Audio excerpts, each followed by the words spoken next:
Hi, good morning. Today's topic is payroll. Under payroll, we are going to discuss about Provident Fund. So EPFO, or the Employees Provident Fund Organization, is a statutory body created by the Indian government. This falls under the administrative power of the Ministry of Labour and Employment. The Employees Provident Fund Act 1952 is currently known as the Employees Provident Funds and Miscellaneous Provisions Act 1952. Provident Fund is a benefit scheme for salaried individuals created by the government. The Employee Provident Fund account is applicable for all establishments with a minimum of 10 employees. With certain additional conditions, Provident Fund can be made applicable even for establishments with less than 10 employees. It is not only a tax-saving instrument, but it also provides security and stability to the employee and his family as well. Both the employers and employees make equal monthly contribution to this fund under various accounts. The features of Provident Fund are: employees must contribute towards Provident Fund if the basic salary is less than 15,000 per month for an employee. Employees Provident Fund is optional for those employees whose basic salary is more than 15,000 per month. In this case, the employee must choose for applicability of Provident Fund in the initial stage itself. Once the Provident Fund is made applicable for the employee, he cannot opt out of it.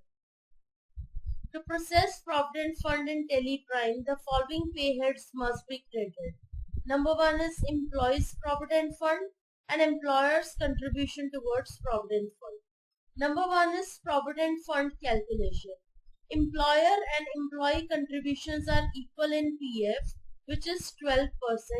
This means a 12% contribution from the employee and a 12% contribution from the employer. Employer's contribution is split into two parts, that is 8.33% on the employee's pension scheme and 3.67% on employee's provident fund. Conditions for Provident Fund calculation. Number 1. Employer and employee contribution towards Provident Fund is 12%. The contribution made by employee and employer should be equal. That is, if the employer is deducting 1,000 towards PF from the employee's salary, then the employer should also contribute, which is equal to the deducted amount towards PF, that is 1,000 rupees. Next is, as per the PF chart, employee contribution goes towards PF account number 1 and employer contribution goes towards two accounts.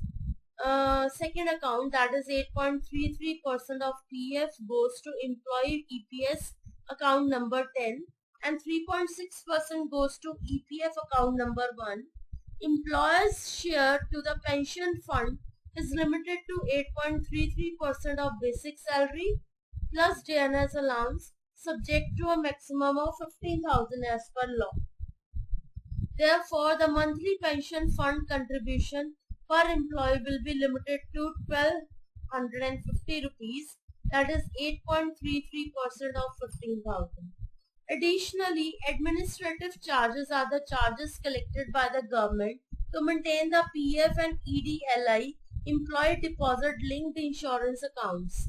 It is a charge paid by the employers to maintain the PF and employees deposit linked insurance accounts. Now here we are going to create option. Here I'll go to pay heads option. Here I'll create employees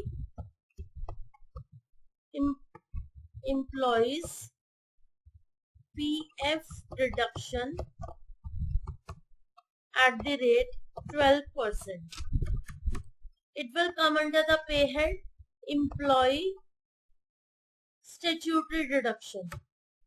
Statutory pay type will be PF account number 1. Under current liabilities, effect net salary, yes. Name to be displayed in payslip is employees PF deduction at the rate 12%. Next, rounding method will be normal rounding and limit will be 1. And here compute will on the basis of specified formula. Here I'll select basic pay and do end of list and effective from 1st April 23. Amount up to, I will not put any details over here. Slab type will be percentage and value will be 12%. Alright. So this way I have created employees PF deduction at the rate 12%.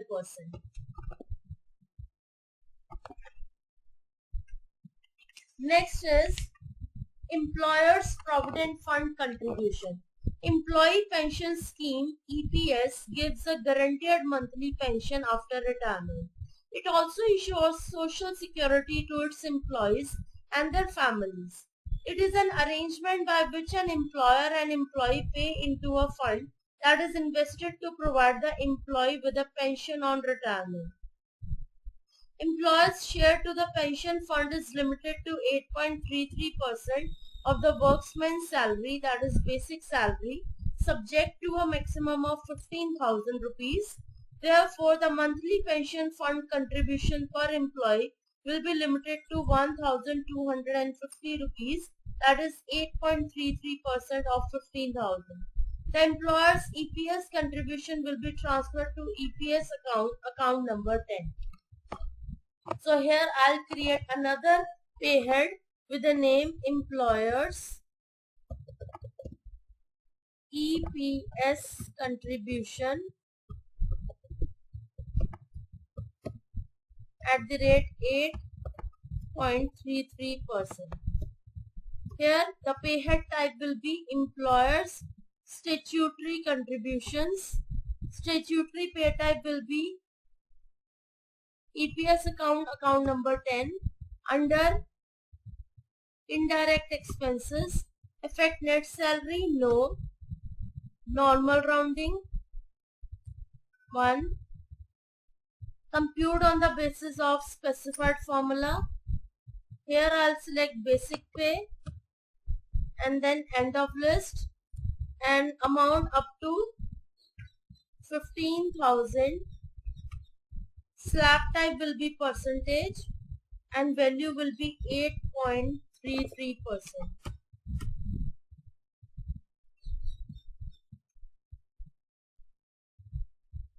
Slab type will be value and mention the value as 1250. That's it. Alright. So this way I have created employers EPS contribution at the rate 8.33%. Now the next is EPF, Employers Contribution to Provident Fund, is a scheme intended to help employees from both private and non-pensionable public sectors to save a portion of their salary every month in a savings scheme which can be used in an event when the employee is temporarily or no longer fit to work or during retirement. The employer's EPF contribution at the rate 3.67% will be transferred to PF account number 1. Here I will create employers EPF contribution at the rate 3.67%. It will come under the pay head employer statutory contribution. Statutory pay type will be PF account number 1. Indirect expenses, affect net salary, no. Then rounding method will be normal rounding, limit 1. On specified formula, I'll select employees PF deduction at the rate 12%. Then I'll subtract pay head. Which pay head? Employers EPS contribution at the rate 8.33%. Then end of list and then effective from 1st April. Amount up to, I'll leave it blank. Slab type will be percentage and value will be 100%. That's it. Okay.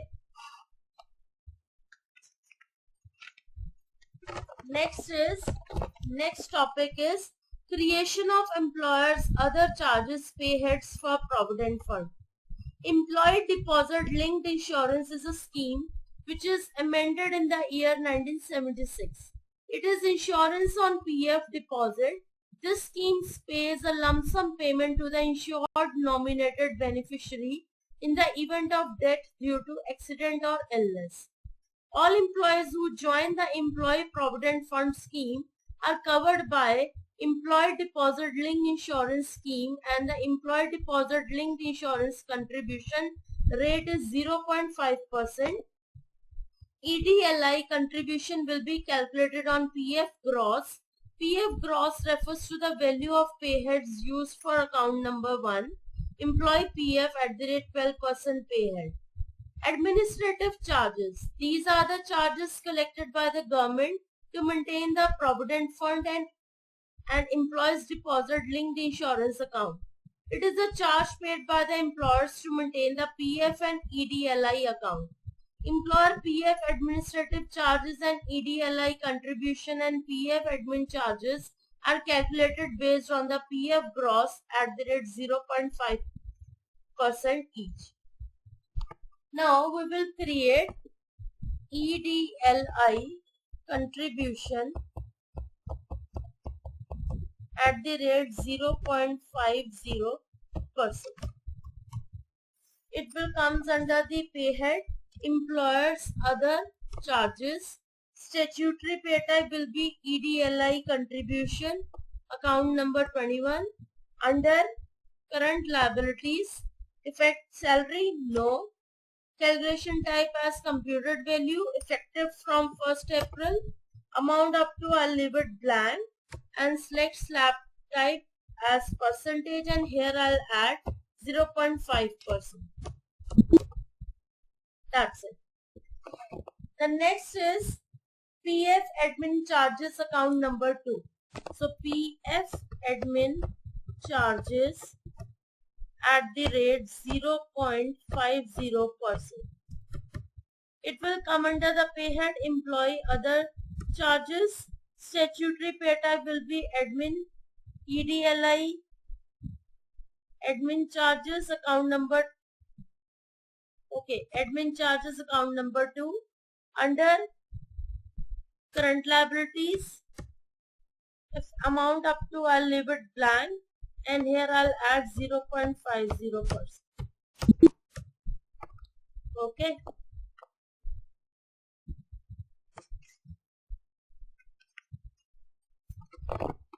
Now, the next topic is employees state insurance. Employees state insurance is a health insurance scheme which can be used for medical treatment. For all employees earning 21,000 or less per month as wages, the employer's share of contribution was 4.75% of gross salary, and the employee's share was 1.75% of the gross salary. With effects from 1st July 2019, the rates are revised, and employer's share is 3.25% and employee share is 0.75% respectively. Thus, in respect of each of the employees, ESI is to be paid as a contribution to the scheme, including overtime allowance. This fund is managed by the ESI Corporation according to rules and regulations, which oversees the provision of medical and cash benefits to the employees and their families through its large network of branch offices, dispensaries and hospitals. The Employees State Insurance Corporation increased the monthly wage threshold to 21,000 from 15,000 for coverage under its health insurance scheme effective from 22nd December 2016. To process ESI in Tele, the following payheads must be created: employees ESI deduction and employers ESI contribution. So here I'll create the following payheads: employees ESI deduction at the rate 0.75%. It will come under the pay head employees statutory deductions. Statutory pay type will be employee state insurance. Current liabilities, rounding method will be normal rounding, limit will be 1, and compute on the basis of specified formula. Here I'll select basic pay,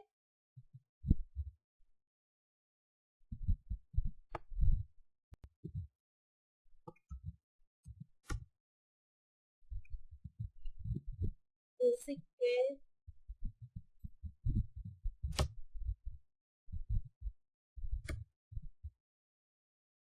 house rent allowance, then conveyance, then overtime, and end of list. And here I'll add 0.75%. Alright. Next is I'll create the pay head of employers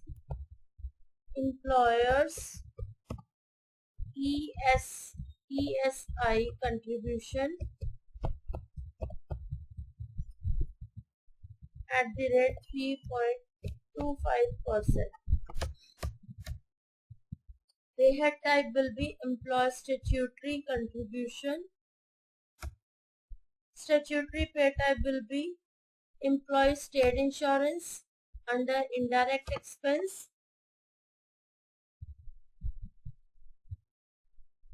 Normal rounding 1. Unspecified formula. Here I'll select basic pay. Then I'll select house rent allowance. Then I select conveyance. Then I select overtime. And here I'll add 3.25%. Okay. The next topic is professional tax. Professional tax applies to those individuals or professionals in India who are involved in any profession or trade. The state government of each state government and administers the levy and collection of professional tax in the respective state. The state is empowered with the responsibility of structuring as well as formulating the professional tax criteria for the respective state. Professional tax is charged on the income of individuals, profits of business or gains in vocations as per list 2nd of the Indian Constitution. In India, professional tax slabs vary from state to state, and some of the states have formulated different professional tax slabs for men, women, and senior citizens. The rates depend upon the profession, year in the profession, and the amount of income or turnover, and so on. The professional tax slab rates for Karnataka state is shown here. Professional tax for monthly salary and wages up to 15,000 is nil, and professional tax for monthly salary and wages above 15,000 is 200 rupees. So here I will create another pay head with the name professional tax. It will come under employer statutory deduction, and here I'll select professional tax. Registration number will be KA/PT/44215,985. Under current liabilities, normal rounding, limit 1, and compute on the basis of current earnings total effective from 1st April 23. Enter is 15,000. Slab rate will be, slab type will be value, and value I'll add over here is 200.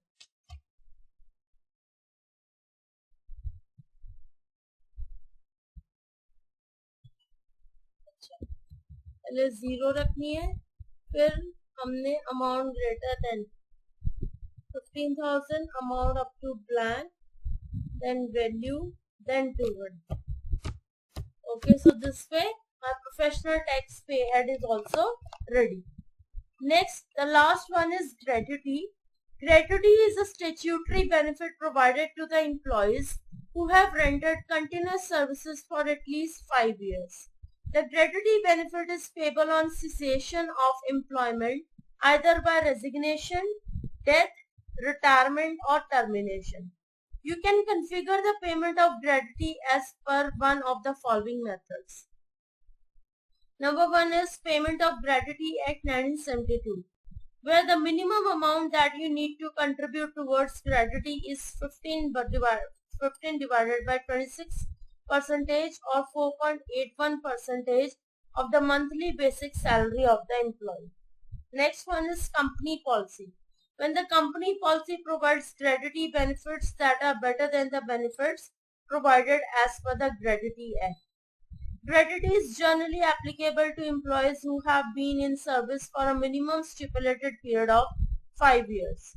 The employer regularly contributes towards a gratuity trust to provide for payment at the time of cessation of services. Gratuity received by an employee is partially taxable. Formula used for gratuity calculation in India: basic pay plus dearness allowance if dearness allowance is applicable into 15 days into number of years of service whole divided by 26. Alright.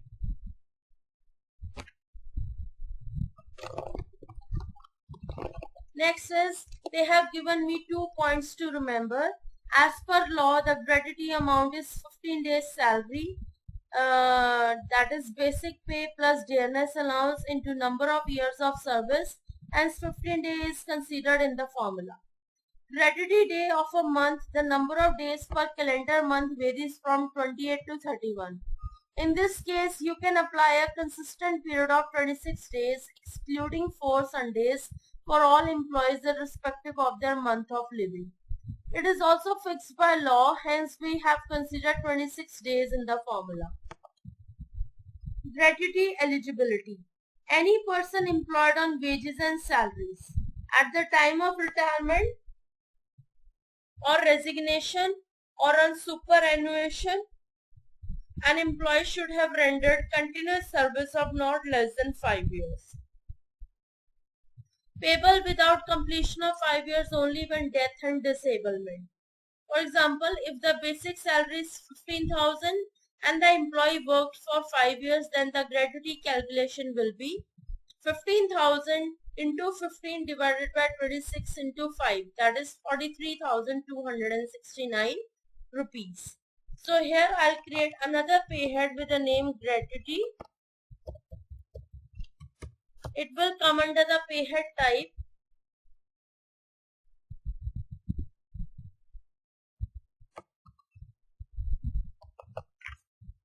Gratuity. Gratuity days of a month, enter as 26, and from 1 to 60 days, my eligibility days for gratuity calculation per year will be 0, and from 61 to 120 days, my gratuity days for gratuity, eligibility days for gratuity calculation will be 15, and from 121 to 0 again my days will be 15. Under current liabilities, set and alter income tax details no, rounding method will be normal rounding, limit will be 1. That's it. Okay. So gratuity permanent parameter details. Gratuity days of a month. The number of days per calendar month varies from 28 to 31. In this case, you can apply a consistent period of 26 days excluding 4 Sundays for all employees irrespective of their month of living. It is also fixed by law. Number of months from to and to. This represents the months until which the eligible days are applicable in the slab system, beginning from the date of joining. Eligibility days for gratuity calculation per year. This refers to the number of days pay given as gratuity for the entire slab. If the slab period has not ended, then the slab is applied based on the number of months covered in the previous slab. If the number of days eligible is 0, then the eligible days mentioned in the next slabs are considered. Okay, so I hope you understood all the things very carefully. I have shown you all the practical things very carefully and in a very detailed manner. So I'll get back to you in next video. Stay tuned with me. Thank you so much.